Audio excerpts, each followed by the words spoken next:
안녕하세요. 네, 잘 지냈어요? 우리 지난주 화요일이었나요? 그때 깜짝 방문을 해줘가지고 그날 제가 아주 큰 힘이 되었습니다. 너무너무 감사하고 행복한 시간이었습니다. 네, 오늘은 10번째 강의죠. 이제 10, 11, 12 3번 남았네요. 네, 잘 따라오고 계시리라 믿고 속도는 좀 더디더라도 끝까지 함께 해주시면 좋겠고, 강의가 거의 막바지에 다다를 때쯤 그때 만나서 또 못다한 이야기들 함께 나누면 더 좋겠다는 생각이 듭니다. 오늘은 예배라는 주제로 함께 이야기를 나눠보죠. 우리가 전반부 성경 공부할 때 예배에서 예배드리는 자로서의 지루함에 대한 이야기들을 좀 했었습니다. 그러면서 예배와 영화를 대조하면서 영화 볼 때는 그렇게 준비하고 알아보고 하면서도 왜 예배 드릴 때는 아무런 준비 없이 그냥 와서 앉아 있는 것인지 뭐 이런 이야기들을 우리가 했었죠.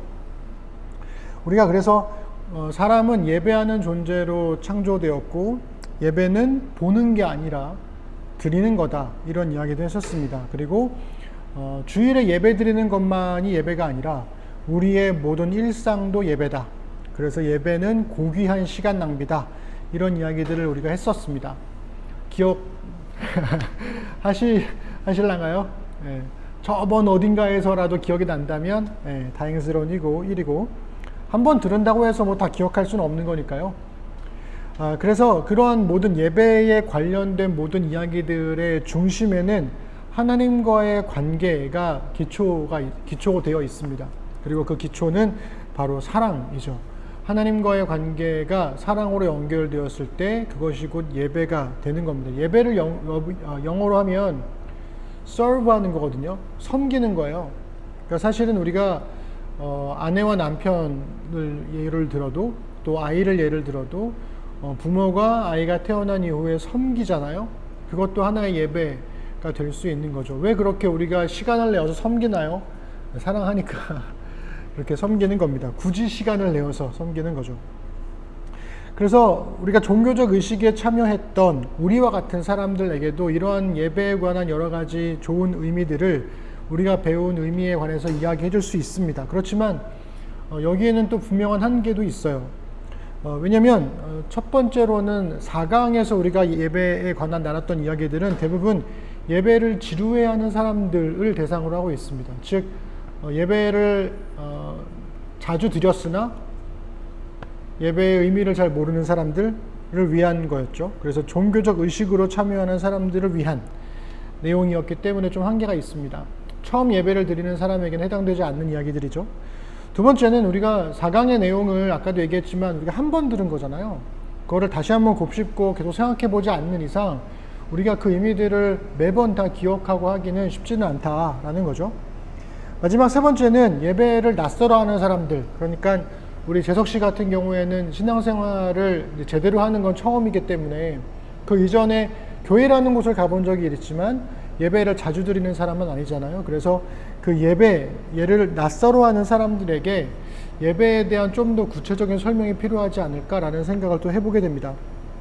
그래서 우리가 다른 사람들의 예배를 돕기 위해서는 그 사람들이 예배 시간에 겪는 낯설음에 대해서 우리가 좀 생각해 볼 필요가 있어요. 그러니까 재석 씨가 예배 드릴 때 굉장히 낯설어 하는 것 같은 거죠. 어떤 열방이라는 단어에 대한 낯설음, 뭐 이런 것도 예배에 대한 낯설음에 해당될 것이고, 언제 일어나고 언제 앉는 것인지, 눈치껏 하는 것인지, 이런 이야기들도 우리가 할 수 있을 것 같습니다. 낯선 장소에서 낯선 경험을 하게 되었을 때 잘 몰라서 허둥지둥 하거나 실수했던 일들에 대해서 이야기를 한번 두 사람이 나눠봤으면 좋겠고요. 뭐 그때 와봐서 알겠지만 콤파스 카페는 지난주부터죠. 키오스크를 도입을 했어요. 그래서 오시는 손님들도 그렇고 또 판매하는 저희도 그렇고 둘 다 적응하느라 적응 기간을 거치고 있습니다. 저는 키오스크에 대한 공포가 좀 있거든요.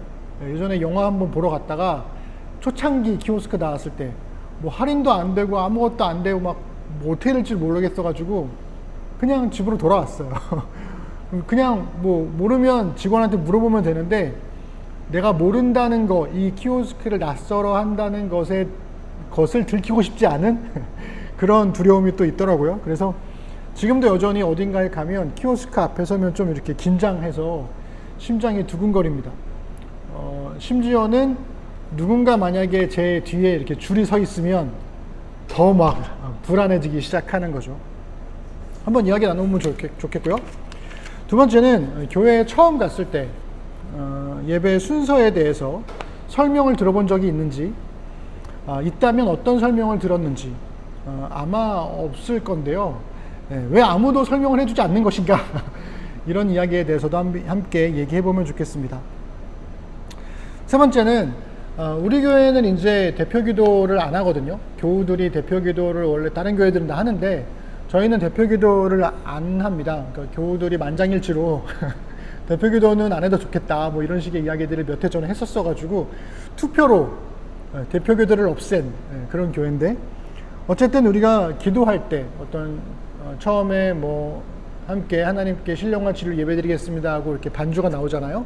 음악에 나올 때 그때 눈 감고 묵상으로 기도하는 거, 혹은 침묵 기도할 때 침묵으로 기도하는 거, 이런 것들에 대해서 언제 알게 되었는지, 이때 눈을 감고 기도하는 거였구나, 이런 것들에 대해서, 혹은 지금 알았을 수도 있을 건데 어쨌든 언제 알게 되었는지 한번 얘기해 보면 좋을 것 같아요. 요 세 가지 질문들을 가지고 서로 대화 나누면 좋겠고요. 어렸을 때부터 교회 울타리에서 자라온 사람들한테 예배는 굉장히 친숙한 환경입니다. 되게 자연스러운 거죠. 그렇지만 처음 교회에 온 사람들에게는 너무나 지루하고 낯선 경험인 거예요. 그런데도 예배의 순서와 그 순서의 의미에 대해서 설명해 주는 사람이 거의 없다는 게 좀 되게 이상하더라고요. 저도 생각해 보니까. 그래서 눈치껏 예배 순서를 맞춰서 따라가 보려고 하는 것도 있고, 그 다음에 그렇게 매번 하다 보니까 자연스럽게 다른 사람들의 눈에 거슬리지 않도록 다른 사람들과 함께 예배 시간에 참여는 하고 있지만, 그 예배의 의미에 대해서, 예배 순서가 갖는 각각의 의미와 내용에 대해서는 우리가 크게 신경 쓰지 않을 때가 굉장히 많습니다.